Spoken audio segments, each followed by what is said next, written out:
सबसे ऊंची प्रेम सगाई दुनिया नहीं तो मेरा प्यारो दुनिया नहीं तो मेरा प्यारो सारे बिगड़ गए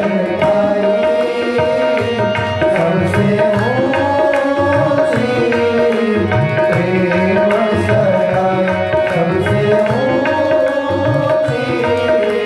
प्रेम सगाई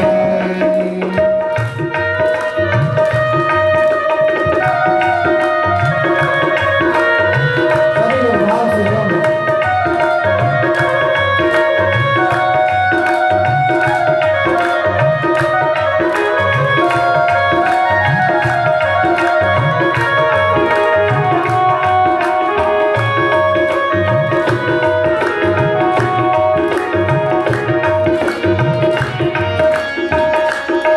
प्रेम के रसिया रे जुमेरा पे आके ओ प्रेम के रसिया रे जुमेरा पे आके ओ भूल गए घरवाले सबसे ऊंची प्रेम सगाई सबसे ऊंची प्रेम सगाई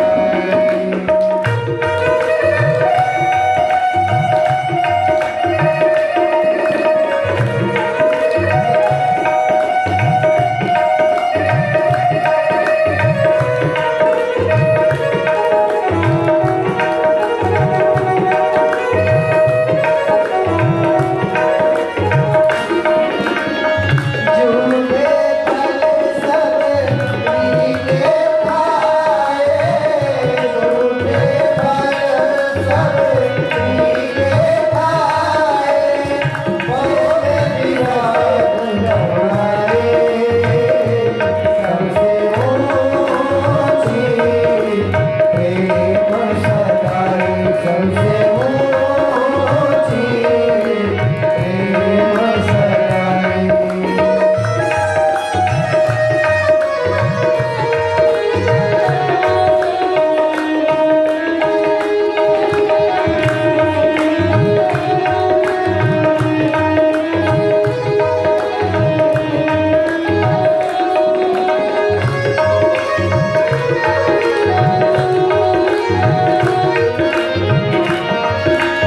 ऐसी प्रीति बनी वृंदावन ऐसी प्रीति बनी वृंदावन गोपियन नाच नचाए सबसे ऊंची प्रेम सगाई सबसे ऊंची प्रेम सगाई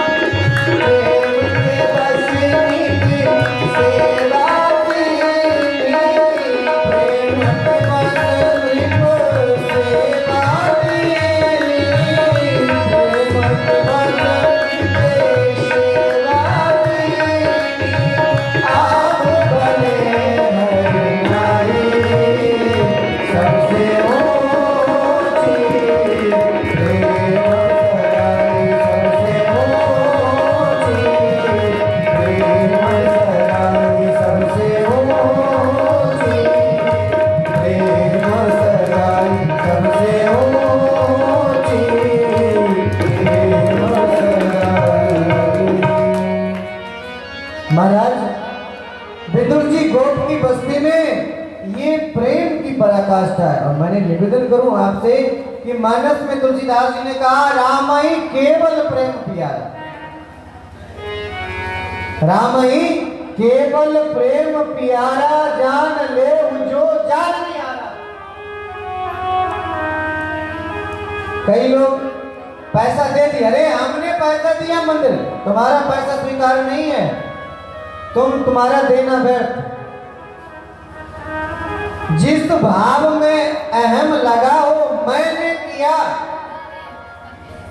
मैंने दिया, मैंने लिया, वो सेवा स्वीकार नहीं है, ऐसा मैं नहीं कह रहा। यदि ऐसा होता तो दुर्योधन के घर 56 व्यंजन बने थे, भगवान ने नहीं खाया। भगवान ने भोजन पाया ही नहीं दुर्योधन के घर। यदि ऐसा विचार होता तो दुर्योधन के घर बैठ के भोजन करते। अरे वहां 56, विदुर के यहाँ क्या मिलेगा है? जब दुर्योधन ने कहा भी कि वहां कुछ मिलने वाला नहीं है, क्योंकि अपने खाने का जो है ठिकाना नहीं है, तो तुम्हें क्या देगा? और फिर भी भगवान दुर्योधन को ठुकरा करके विदुर के घर गए। इससे क्या सिद्ध होता है कि भगवान स्वतः ही सामर्थ्यवान है, उन्हें तो कुछ चाहिए नहीं। उनके लिए कहा तुलसीदास जी ने कि बिनु पग चलई सुनई बिनु गाना, कर बिनु कर्म करई विधि नाना, आनन रहित सकल रस भोगी, बिनु बानी बक्ता बड़ जोगी। पैर नहीं फिर भी चल सकते हैं, चला सकते हैं, इतनी सामर्थ्य है, तो उन्हें क्या परवाह?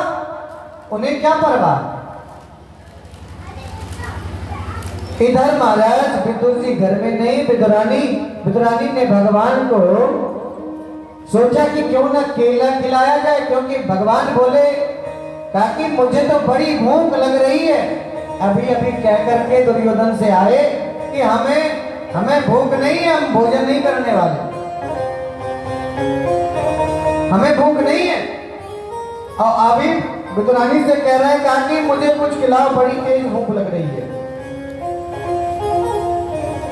भगवान बड़े कौतुकी, बड़े कौतुकी। आपकी सेवा जब तक निष्ठा पूर्वक नहीं होगी, स्वीकार नहीं होना है।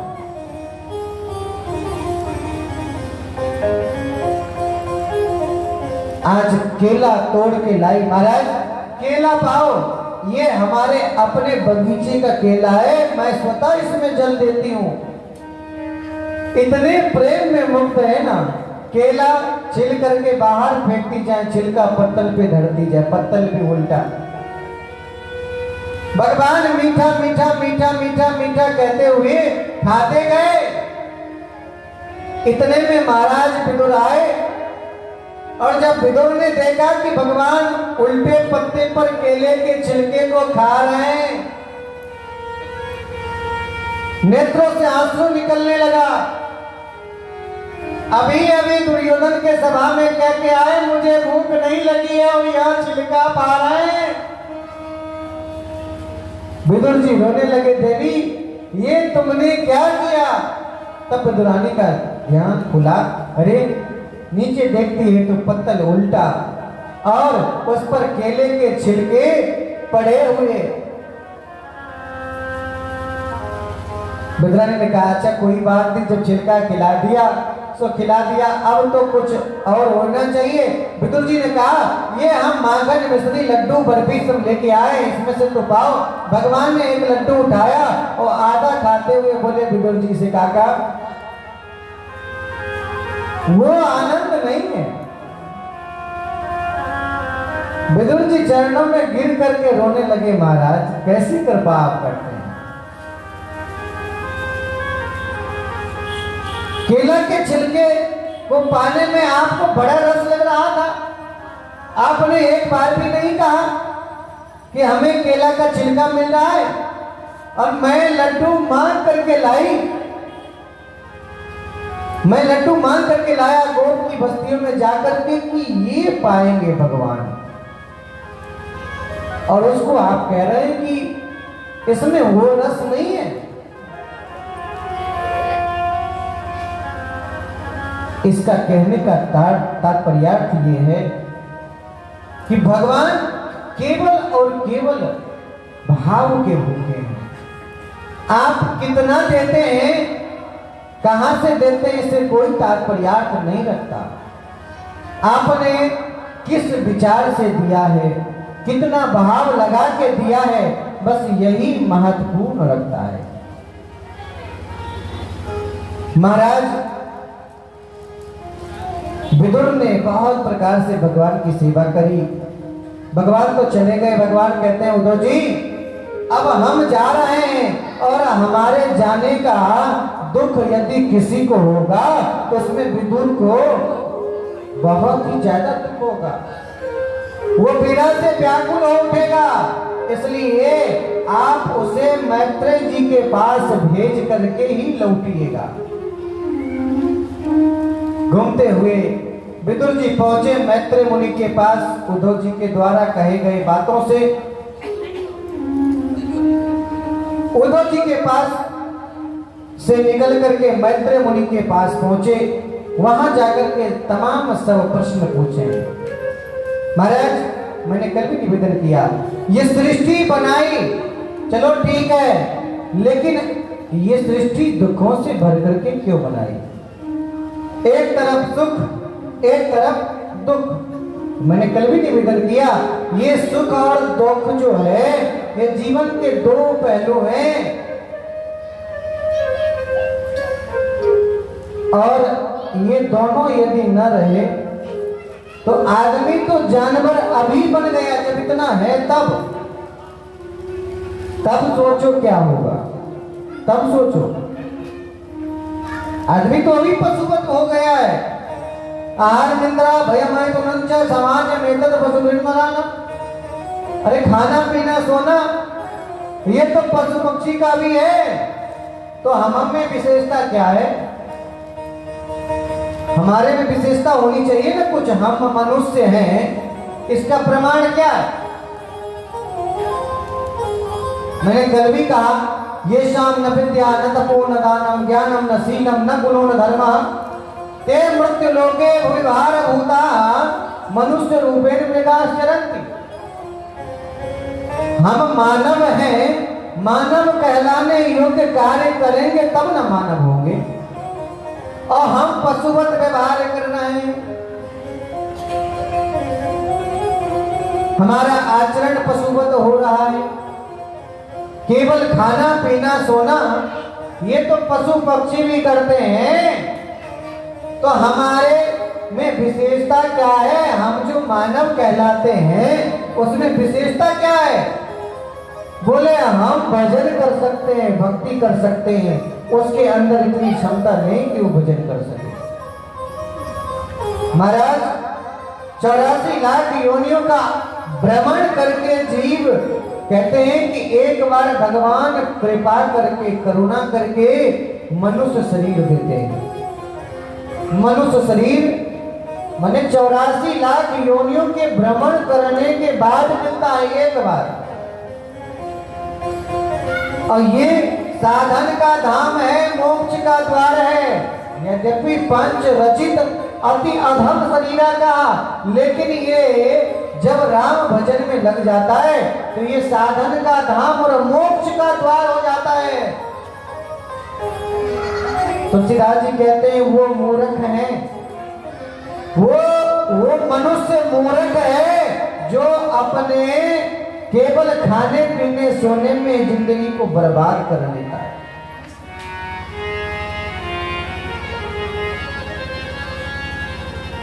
महाराज ये कैसा संसार बनाया भगवान ने? एक तरफ सुख, कोई सुखी है तो अपने सुख के अहंकार में फूला है, दुखी है तो इतना दुखी है, क्या कहा जाए? ऐसी सृष्टि क्यों बनाई? मैत्रेय मुनि कहते हैं कि ये बहुत अच्छी सृष्टि है, विचार करो। कबीर साहब कहते हैं साहिब मेरा बनिया सहज करे व्यापार, और बिन पलड़े बिन तराजू के तौले सब संसार।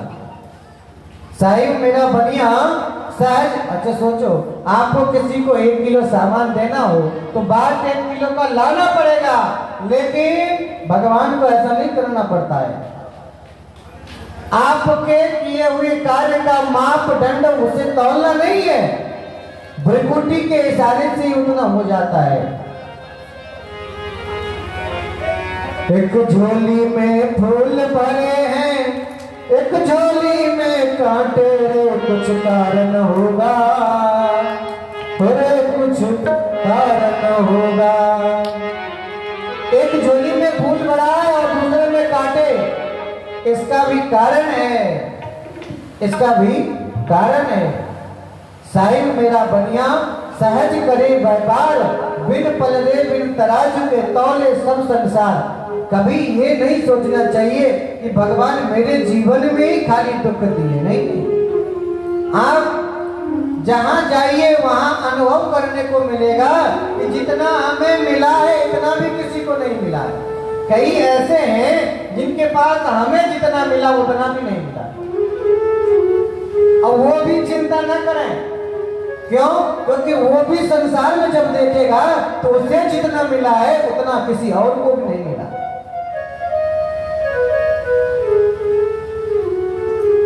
महाराज मैत्रेय जी से विदुर जी सृष्टि के विस्तार का प्रकरण पूछते हैं। महाराज इस सृष्टि का विस्तार कैसे हुआ, मैंने कल थोड़ा सा निवेदन किया आप लोगों को। जब सारा ब्रह्मांड जलाश्रय हो जाता है, जलमग्न हो जाता है, उस समय कुछ नहीं बचता। ठाकुर जी वट वृक्ष के पत्ते पर शयन किए हुए होते हैं। समय पाकर के भगवान को होता है कि हम अपने स्वरूप का विस्तार करें। सारा जीव, सब जीव में ईश्वर रहते हैं, ऐसा मानना चाहिए। इसीलिए तो कहा तुलसीदास जी ने, सिए राम मैं सब जग जानी, करऊं प्रणाम जोर जुग पानी।